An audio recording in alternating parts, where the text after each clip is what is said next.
पेपरफुटी संदर्भातील सुधारणा विधेयकासंदर्भातली अधिक माहिती आपण ग्राफिक्सच्या माध्यमातून जाणून घेऊया।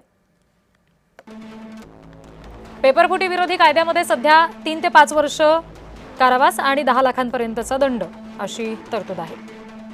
शिक्षेच्या तरतुदीत बदल केलाय। 10 वर्षांपर्यंतची शिक्षा आणि 10 कोटींपर्यंतचा दंड असा प्रस्ताव ठेवला गेलाय।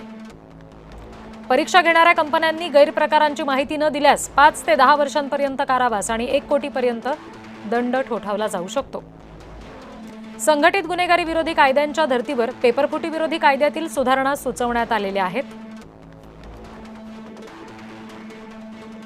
मोदींच्या आदेशानंतर तातडीनं विधेयकावर काम सुरू झालं।